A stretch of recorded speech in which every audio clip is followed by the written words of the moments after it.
Hello everyone, good morning, good afternoon, or good evening. Kung unsa man mo orasan naminaw sa atong mga dramang Bisaya.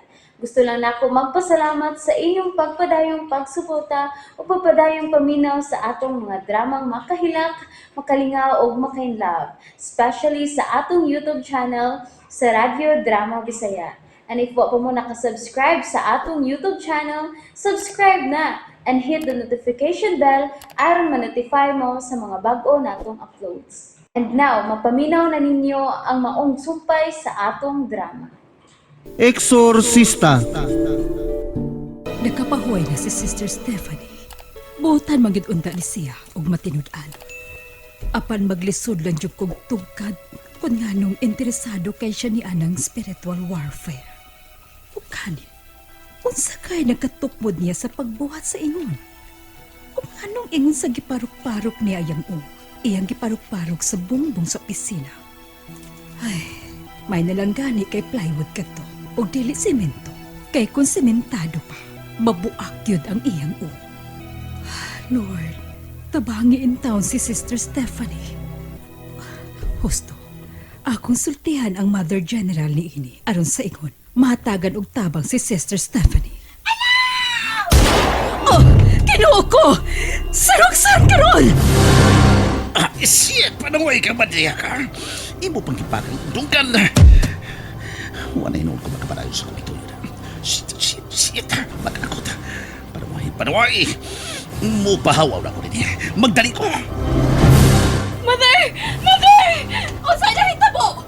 Oh my God, Roxanne! Kipustil siya, Mother. Patay na si Roxanne. Ko! Sa kinsa man ang way puangon nga nihimo ning maog kabangis. Kinsa baga?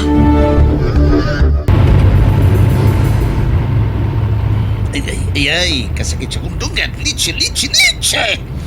Huwag magdahon nga may pagkapabira mo sa itong madriha. May kapagkasama ng atong tungdungan. Pero, sagdi lang. May adlaw gihapon mo na. Labi na kinikaw, Sister Stephanie. Mubalik na ko dito. Mubalik na ko.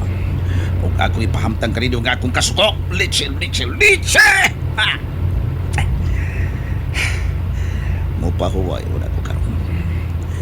Ang sunod akong rumbo mao si Doris, ang sekretarya ni Padre Amaro. Ang akong dungkan.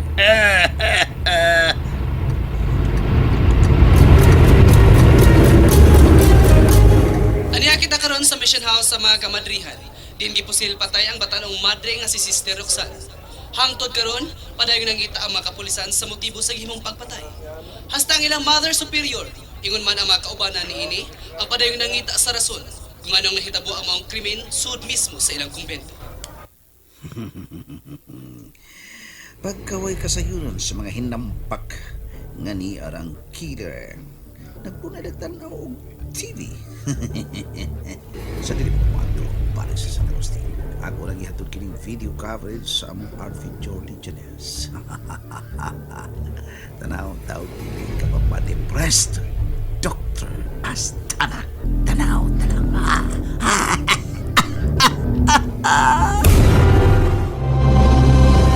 Akong ipatawag ang mga kamadrihan. Kinahanglang magtigom kaming tanan karon aron mahatagag katinawan kining maong mga panghitabo. Kinahanglan yun. Ay, Ginoo ko. Nganong gitugutan mo mang mahitabo kini. Ngano man, Diyos ko. Si Sister Roxanne, bisan pa man kung may pagkamaldita katong bata, apan dedicated siya sa iyang bukasyon. O gano gitugutan mo man nga mamatay siya sa kamatayon nga way hinungdan, Diyos ko. Ngano? Sister Charisma. Ngano, Mother? May sugo ka? Tawga mga madre, kay maghimo kita ginanaling tigom. Samtang wa pa maabot gikan sa punerarya ang patayng lawas si Sister Roxanne. Matuman, Mother.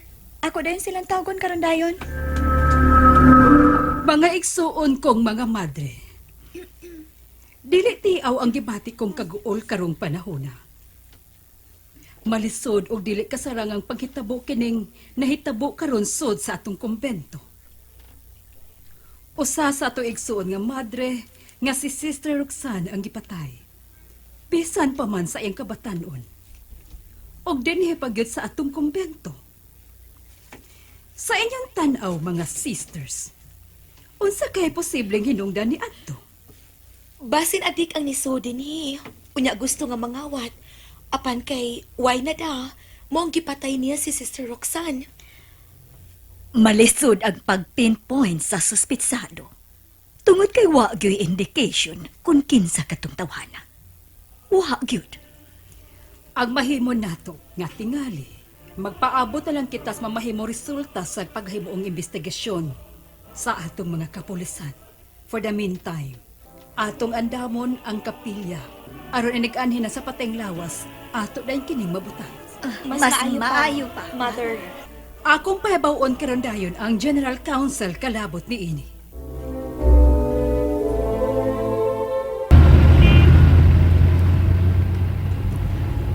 Manira ko doon sa bahay ni Dr. Asta. Ug ako nag-ready ang package, di na himutang ang DVD nga nagsilbing documentation sa kong gibuhat kang Chinese. Ug siguro ko nga maglisod sila identify tungod kay nagtalikod man ako. Tanaw na to ko na sa kuto mag-imong pagka-psychologist, Dr. Astana.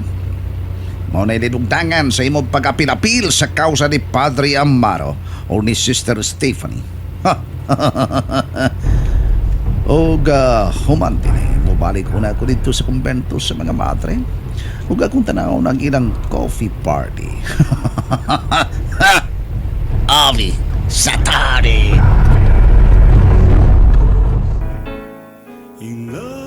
Sister Roxanne! Sister Roxanne, ganong ila pagkangingon ini. Roxanne, kaano ko di mo? Sayang kaayo ang imo mga pangandoy. Diyos ko, nga nung nakatukot ka ba nga mahitabo kini? Nga naman.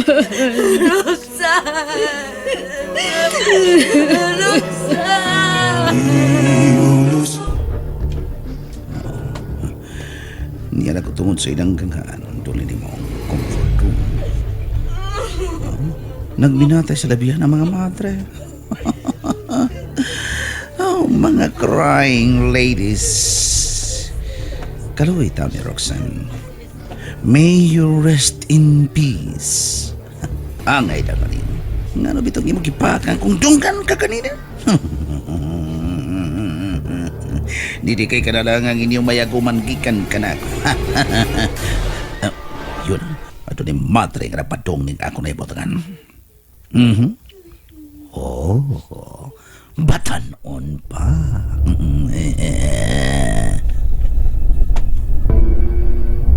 Dali, padol pa, sister. Padol pa. Sige, sister.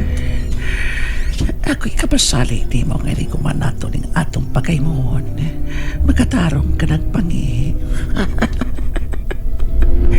Di ba kamting kwarto doon sa siya? Yun na, akong buning akong kwentas para way distorbo.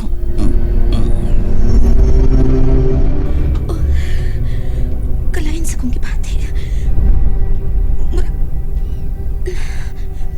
Murag nindog ang akong mga balahibo.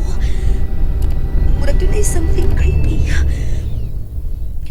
Gusto, akong kuhaon niya.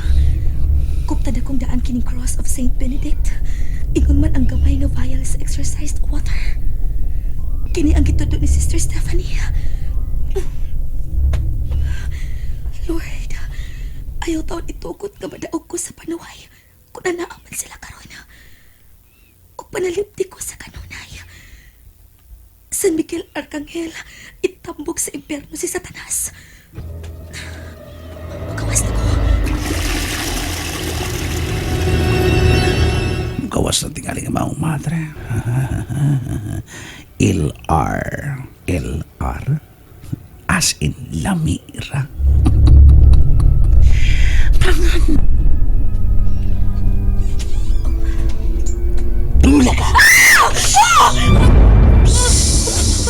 Keep quiet. Kita ka ng karatula. Adol din eh. Unsay nasuwat niya. Di ba? Observe. Silence. Kinsa ka? Unsay tuyo nimo? Siyempre, malipayon ka, sister. Yummy, yummy. Yummy, yummy. Yummy, yummy. Di mo sama sis usa ka impacto. Nitutok pang ka. Ibog ka? Hmm? Oh, Diyos ko, Diyos ko. Diyos ko, Diyos ko. Ganong kipiyahan mo ako. Patay ang Diyos, sister. Huwag siya din eh. Ikaw lang. Kako. Ayaw pagsangpit ng Diyos kay wapay 7 palabras. Uy. Wow. Kaumot ni mo. Ang angay ni mo bitanon din sa sul. Ayaw! Ayaw! Mayo kay tunay kahigdaan din. Higda na Ayaw yun. maluoy! Ayaw! Maluoy! Kay mahimo, wa kay mahimo. Why makatiman nimo karon? Don't worry. Kay ikaw ang isod na ko kang Roxanne nga inyong gibilaran.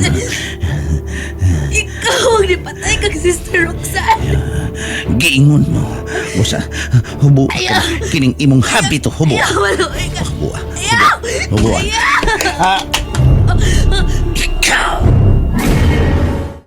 And that's it, everyone. Thank you for listening for today's episode. And don't forget to subscribe and hit the notification bell. Kita-kits sa sunod na episode. Bye-bye!